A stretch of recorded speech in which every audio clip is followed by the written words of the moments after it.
Pernah dengar tentang Greenland? Itu loh, pulau super dingin di ujung utara yang kayaknya jauh dari drama dunia.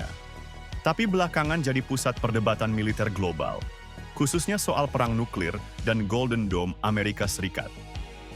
Ini bukan sekadar isu biasa. Ini tentang strategi pertahanan tingkat super tinggi, negara besar saling tarik ulur, dan masa depan geopolitik dunia. Bayangin gini, jika suatu hari rudal nuklir diluncurkan dari Rusia atau Cina ke AS, lintasan tercepatnya bukan lewat Samudra Atlantik atau Pasifik biasa, tapi langsung melintasi kutub utara di atas Greenland. Karena prinsip jalur lintas terpendek itu, Greenland malah jadi seperti gerbang yang paling strategis untuk mendeteksi ancaman sedini mungkin. Nah, disinilah teka-teki makin menarik.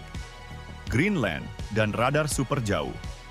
Di Greenland ada satu instalasi militer Amerika yang namanya Pituffik Space Base. Dulu disebut Thule Air Base. Ini bukan sembarang pos militer biasa.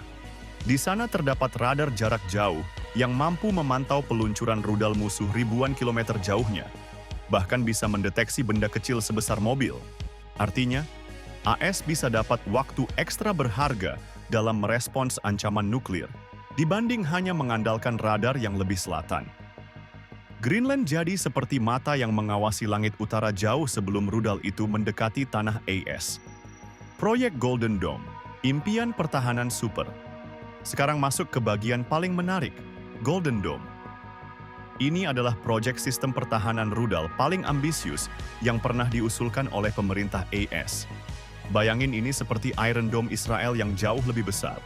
Bukan cuma nembak roket, tapi bisa mendeteksi dan menghadang misil balistik dan hipersonik sebelum mencapai tanah Amerika. Golden Dome melibatkan satelit, radar, bahkan interceptor di luar angkasa. Tujuannya? Menangkap ancaman sejak tahap awal peluncuran, boost phase, sebelum rudal itu mencapai ketinggian penuh. Rumornya biaya proyek ini bisa melewati triliunan dolar dan kompleksitasnya sangat luar biasa. Lalu kenapa Greenland? Jadi kunci, Presiden AS mengklaim bahwa Greenland harus dimiliki oleh Amerika supaya Golden Dome bisa maksimal. Kenapa? Karena lokasi Greenland yang sangat utara memberikan keuntungan besar sebagai pangkalan deteksi dan komunikasi untuk sistem ini, termasuk jalur langsung komunikasi dengan satelit dan interceptor yang ada di orbit. Dengan Greenland di bawah kendali AS, menurut mereka, sistem ini akan lebih stabil, cepat, dan tak terbatas oleh perjanjian politik dengan negara lain. Tanpa kendali penuh, menurut penganut ide ini, jaringan pertahanan bisa terganggu di saat krisis.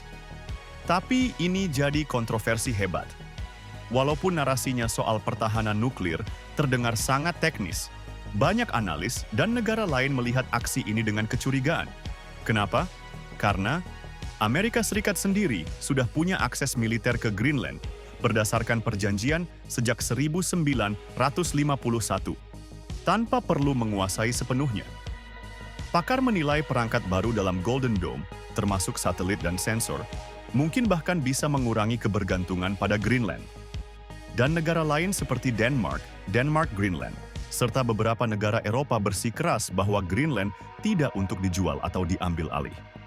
Belum lagi ada risiko geopolitik besar. Jika satu negara super besar mulai membeli wilayah strategis, hal ini bisa merusak kepercayaan antar negara dan bahkan memicu destabilitas dalam sekutu seperti NATO. Apa artinya untuk kita? Kalau kamu pikir ini cuma drama jauh di kutub utara, pikir lagi. Greenland adalah contoh nyata bagaimana geopolitik modern, teknologi militer super canggih, dan strategi global bercampur jadi satu. Ini bukan soal negara besar yang ingin punya pulau dingin, tapi tentang bagaimana dunia mencoba mencegah ancaman nuklir sambil menghadapi persaingan kekuatan global yang makin tajam. Dari radar super canggih, jalur peluncuran misil, hingga proyek pertahanan yang bisa mengubah aturan main global, semuanya bersinggungan di Pulau Es yang luasnya lebih besar dari Pakistan. Kalau kamu pengen tahu lebih banyak soal strategi militer global dan isu geopolitik lain yang bikin dunia terus berubah, like dan subscribe biar kamu nggak ketinggalan video-video selanjutnya.